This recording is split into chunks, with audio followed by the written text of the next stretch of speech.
All right, here we go. You overgear it so much. Yeah, I mean, we're just going to blow it the fuck out. I mean, let's be real. Okay. Ooh. Whoa. Loot. That's what Pixels. matters. Upgrades. Looks. It's at the Mainly forefront looks. of any RPG in history. Everyone wants it. No one has enough. Kel'Thuzad loot. And people will lie, cheat, betray, and steal to get it. No, man. So naturally, nobody it would has ever to be do that. treated What do you very mean? Carefully. Who And would in do the case that? of MMOs, even more so. Come on, since you're man. in direct competition with other people. That's disgusting. It varies between games. In current, it's not that big of a deal because of personal loot. You run a raid, and you get loot, or you don't. And usually you don't. And it sucks. And you have nothing but luck to blame. Yep. However, And in Blizzard. Classic, it's more traditional. You kill a boss, it drops loot, and you dish it out. Yep. Don't be fooled Dish by this out the veil of DKP. simplicity, though. Behind this simple idea lies anger, jealousy, and betrayal. Something that players were not prepared for. That's with the the best part release of it, man. Was the loot and raiding. And in Yeah, the it's the game's best short part. 7-month lifespan, many guilds have already fallen under the yoke of loot drama. And Fun. in this video, I wanted to talk about the 3 big ones and their strengths and weaknesses for any aspiring guild leaders out there, or even those of you just looking for a guild. Anarchy. Anarchy. A state of disorder due to the absence or non-recognition of authority. Synonyms. Lady Luck reigns supreme Olympus. with the first on our list, and that's open roll. Okay. Well, not fully open.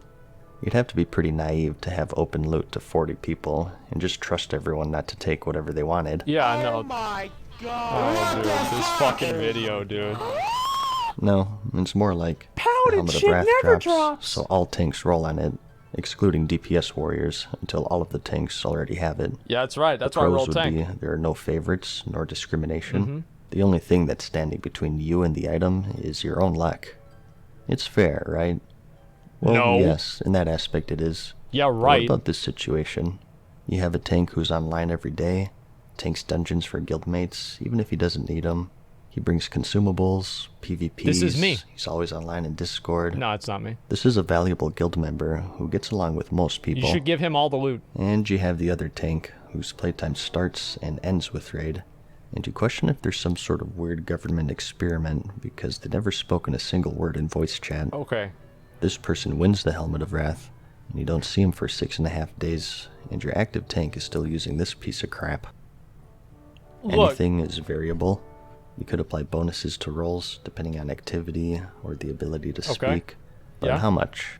What's fair and what isn't? Right, of course. Is it to all rolls? This brings in micromanagement and I hate that. authority to a loot system that people flock to. I've always hated giving people plus X onto a roll. I think that's the worst system because the moment that somebody wins the roll, but then somebody else actually wins the roll, that's the moment that you have somebody who is 275% mad. And their friend that's talking to them in that other guild, they're like, hey, what's up, man? So when do you guys raid again? What is really going on over there? Because they don't like micromanagement and authority Yeah, it's in their fucking loot annoying. system. So, let's bring some order to all of this, shall we? Okay. We talked about adding bonuses to those who are more active within the guild. Yeah. Maybe the more stuff they do, they get points.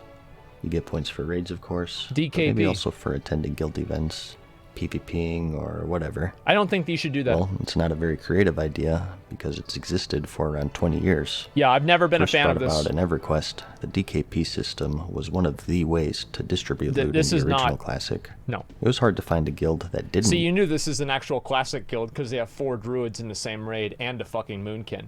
So this is a vanilla raid, not classic. If this was a classic raid, that would be in the back, the 20 Fury Warriors, and then in front of that, the 30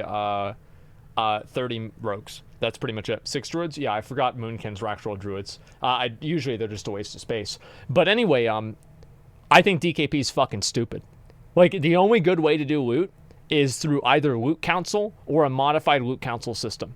Like, everything else besides that is a bad way of doing it, in my opinion. I think loot council is the best way of distributing loot in a group that has people that trust each other and decisions are made fairly, obviously. use it in fact.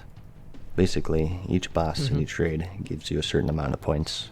You kill Lucifron, and you and everyone else present gets 2 points. And you kill Nefarian, and you and everyone else present gets 6 points.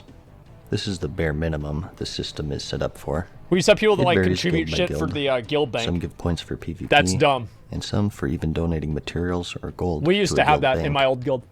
A derivation that's gaining in popularity is EPGP, where instead of DKP, We used to you have that too. EP or effort points. In Indestructible, And a we had second this. currency is added called gear points, which goes up as you get gear. And loot It's like who has the priority is best decided ratio on gets a it quotient first. of these two numbers. A more I detailed hated version this of shit, DKP, dude. essentially. But back to It the was base so DKP bad, system dude. here. You then spend these points on the actual items. Mm-hmm. There are a couple of different ways in doing this as well. One is an Bidding. auction style, where you choose how many points you spend. So player A bids 5 points on an item, then player B chimes in with 10, and so on and so forth until the highest bidder wins. And you also have the second variant, where items have a set point value, and the person with the highest point total wins it, and then gets that price deducted from their total. What the fuck? I've never heard So of that. going back to that helmet Yeah, of I've never Wrath heard of people scenario, doing that. This time it would go to the active tank, assuming that he has the most points. Yeah, that actually, this system sounds great. The other tank would eventually He'd eventually get it, but who cares about him? So, I've never liked DKP because it encourages behaviors that I think are counterproductive to progression. So, number one is it encourages people not to bid on upgrades immediately and to instead wait for their biggest upgrade and then only bid their DKP on that specific upgrade. And so it creates a really weird system where people are not taking things that they should be taking, but they're only taking things that they can take for a very, very low total while still maintaining all of their items and all of their DKP in order to buy out, Warglaives, in order to buy out, Sulfuras or something like that. And then on top of that, it encourages toxic behavior because you have people that, this is what I would do, is like, I got together with the other warriors in the guild and I'm like, okay, bro. So I want the belt, you get the boots. You go 5 on the boots, I don't bid. I go 5 on the belt, you don't bid, and then we're good. And so it encourages that toxic behavior on top of that, which is not good for the guild. And then on top of that, collusion. Well, of course, collusion. And then on top of that, you have bidding people up just to lower their DKP. So, for example, if you know somebody really, really needs a pair of boots, right? They're still using fucking Saffron's boots or something like that. The blue ones, Saffron scale boots, and boots of Might drop or boots of Wrath drop, and they need them, and you bid them up knowing that you don't really need them, but you're bidding them up in order to make them spend more of their DKP. So whenever the Drake Fang Talisman drops later on, then they don't have enough DKP to compete against you, and then you get the item that you want because you bid them up on the item that you don't even want in the first place. Okay, like I was the master at scamming people with DKP. Like I did this for years. eventually get his, of course, but as appropriate to his Silent activity bits fix within it? the guild, it would Yeah, be they much do. later. But The you can pro still of this inspect people, method like you is know. that you get what you put in. If you're an active member, you're thusly rewarded with more gear more quickly, and it'll get more use since you don't log out for 6 days immediately after raid. There are cons though. Like I said, it was hard to find a guild back then that didn't. It's also use bad it. for new players But coming today, in It's not as prolific. because they don't have any But DKP. why is this? EPGP is better Well, in that first way. is with the variant A, where people can enter a bidding war. It's extremely susceptible to collusion. Let's say you have 3 No. tanks. Tanks A and B are real good friends, but they hate Tank C. Wait, So, what? Tank B Who would makes do an that? agreement with A that if Tank C doesn't No, bid, just bid no, 1 dude. point and I'll pass it to you. No, dude. Otherwise, let's bid up that C a-hole. Fuck them. So this allows tanks A and B to stay at the Get all top the gear. indefinitely because they get items for 1 Yep. point. And whenever C wants something, they Fuck bid 'em. him or her up to expensive prices. Yep. And even the set point system has issues. I can relate to this one perfectly, as it happened in my guild back in 2005. Yep. It We was had really 2 fun. rogues, A and B. I used to love A was doing a this. newish rogue, but a nice dude who tried hard. We were in AQ40. A nice and dude. The rogues in our guild were always pretty tight-knit when it came to gear, and we would sort of convene and try to get the biggest Ooh. upgrades possible for the lower-geared rogues for the betterment of the guild. Yeah. That was Everyone what was makes sense. like-minded and on the same page here, except for Rogue B, Yep. who happened to be our raid leader, in fact. Hey, how The convenient. item in this particular example was the ancient Kiraji Ripper. Rogue Yeah? B we referred to as the weapon collector, because that's what he did. He liked to collect weapons, even if he didn't use them. Something that... That rogue's name? S-Fund. I'm just kidding. Is there any weapon that Esfand doesn't have? Like, and I'll be honest, like, I'm jealous. It's not like I'm mad about it. I'm fucking jealous. He has both legendaries, and I don't have a single fucking one, man. This is insane. DKP system we had allowed. For example, he'd have chromatically tempered sword, Yeah. and he'd outbid someone on brutality blade. What? Then throw it in his bank and let it collect dust because he liked to look at it, I guess. What a fucking idiot. Like I said, Rogue A was fairly new to the guild, and he was coming in with Dalren set or some pre-rate blue. Dalren? He was lower in DKP, but since he always tried and he was a cool dude in general, oh my the Rogues agreed to pass on the sword because it was a huge upgrade for him naturally. Oh my so fucking Rogue God. B at the time had the chromatically tempered sword, I'm fairly sure. Yeah. So also an upgrade for him, but minor in comparison. And when the sword dropped, he bid on it, locking Rogue A out, and then another rogue in turn outbid him. And then he got pissed, he G-quit, and the rest is history. The whole thing was pretty petty, but that's loot in a nutshell in Classic. It's all petty. There is also a pay-to-win aspect if you give out points for donating gold or consumables. I don't like this. It depends on the guild. Some set a limit to it. But still, some people can take every issue with guild this. has a limit to it almost also that I know of. It's also a logistical nightmare. I was good friends with the guy who did the DKP for a guild, and he would be up at night trying to settle disputes. Like, I was here for the first 2 bosses, and I left, and I came we had back the for same the last issue 2. until we had the add-ons. Oh, this guy was AFK for this fight, so you should deduct points. It's really stupid. So, the point system is exploitable, and it does have flaws. Yep. The last group of players here, though, just say F it. No rolling, no points. We decide where the loot goes. I'm of course talking about loot council here, where a group of people, this is the superior typically way, officers, right here. get together This is how it's and done. vote on who gets what. The pros and cons in this should be pretty self-explanatory.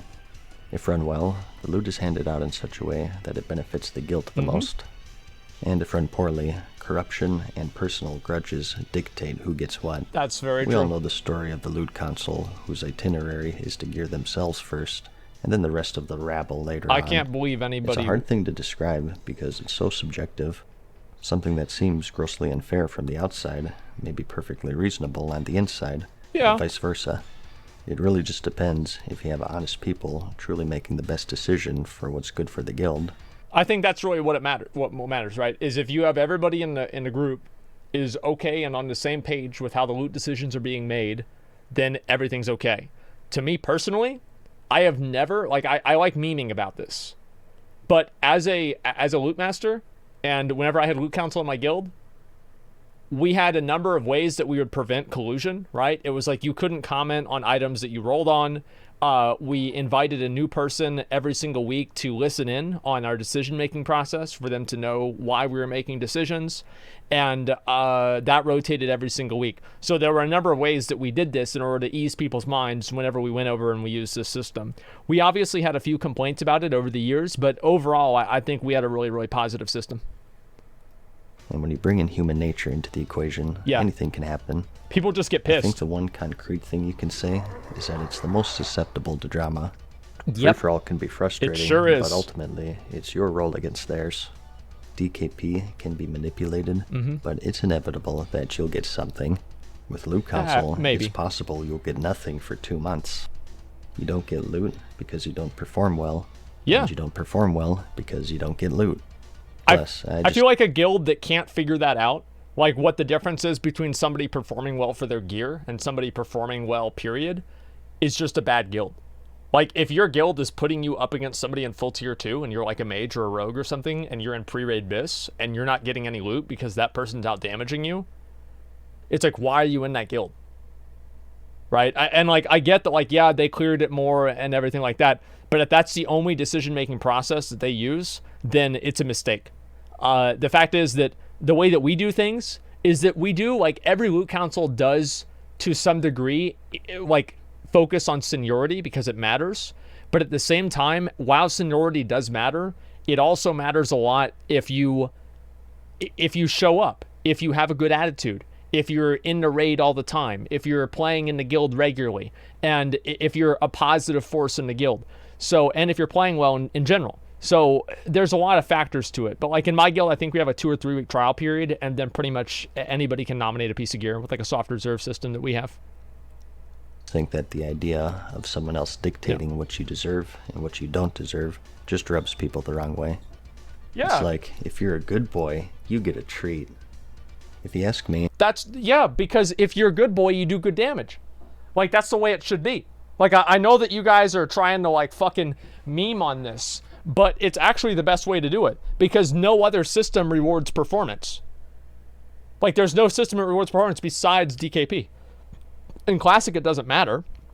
Unless, like, you're a tank and you're missing taunts or something like that, which I never do, by the way. But unless you're a tank that's missing taunts, like, it doesn't really matter how well you perform. Like, it's really hard to wipe on the bosses. But other than that, like, yeah, back then, whenever it was really hard, it was a completely different system. They all have their ups and downs.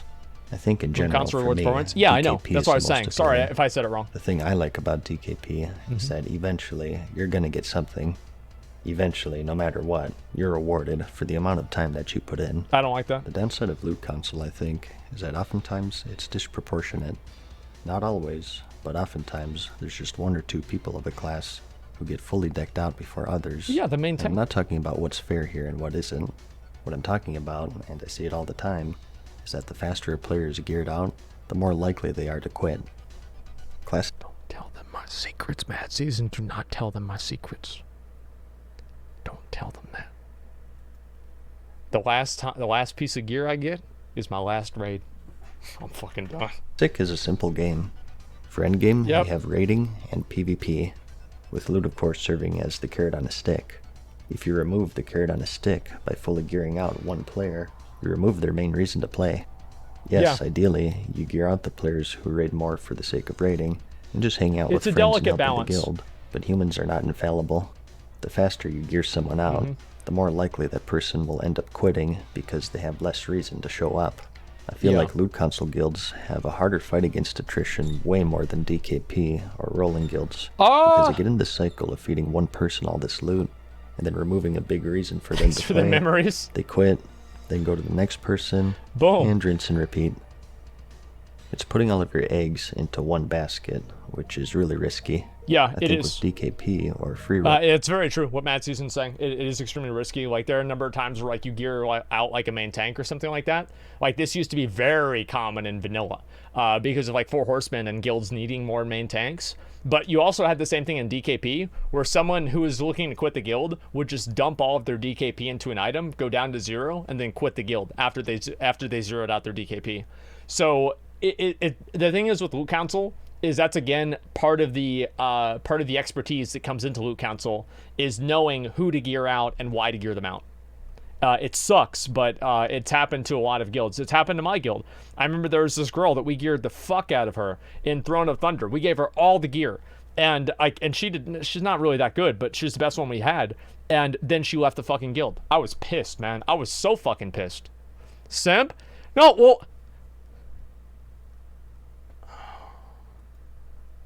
The biggest advantage they have is that loot in general is spread around more. Therefore, you have an easier time keeping an active roster. I think that you should loot council your main tank. These two systems are the most appealing, and to those who care more about progression, they will go down the more risky loot council route. Exactly. It can be done well. I'm actually in a loot council guild as I make this video, and I haven't had any troubles personally. There you go. The bottom line is that there's no system where everyone will be happy. No. Loot really does make people crazy in this game. Someone, in some way, will always feel like they've been wronged somehow, that item should be theirs, this is bullcorn, and I'm joining this other guild where the exact same thing will happen. Yep. Because now they're at the bottom of the list again. The impression that the leadership is always in the wrong. The members can be just as bad, if not worse, trust me. I think people vastly underestimated personal loot and how it virtually eliminated all of this drama. The items do mean it does create drama. Personal loot creates drama. That is true, but like for the most part, he's right. It does get rid of a lot of it. I mean, like there are some people, dude, they spurg the fuck out over loot. Like I know, like people get mad. Think about it like this: if you want an example of what Mad Season's talking about, people get mad about loot decisions that I make in my guild, and they're not even on the same server as me. They're mad. They're like, fuck this, dude. I can't believe this, dude. You're gonna give that to him? Wow, dude. I used to respect you, bro. Fuck you, man. Fuck you. More in Classic due to competition. I mean, I just like to bring up that I remembered the specific item from 15 years ago That's a that good our point. guild had drama over, and I can't even remember what I had for breakfast yesterday. If that doesn't tell you how much more important loot is, I don't know what will, but it's definitely at a cost. If it were me, I would just go with the bouquet method. At weddings, the bride turns around and throws a bouquet over her head, and whoever catches it is destined for love. I would do that with each piece of loot, and watch people tear each other apart, and see who can come out with all their digits intact. So, the best you can do as a guild leader is to try your best to be fair with whatever system you decide. Can I watch that And again? The best you can do as a member. I want to watch that again. I would do that with each piece of loot, and watch people tear each other apart, and see who can come out That's with the all guard their digits binding. intact. So, the best you can do as a guild leader is to try your best to be fair with whatever system you decide. And the best you can do as a member is try your best to find a system that's right for you. I guess so. And understand that sometimes that's the way the cookie crumbles. Yeah, the fucking and that each crunch, boss dude. drops 2 or 3 pieces of died. loot for 40 people. With the re-release of Classic, many things have changed. Bosses have become easier. Yeah. The meta is more established. Yeah. The only thing that hasn't changed is that loot makes people really angry.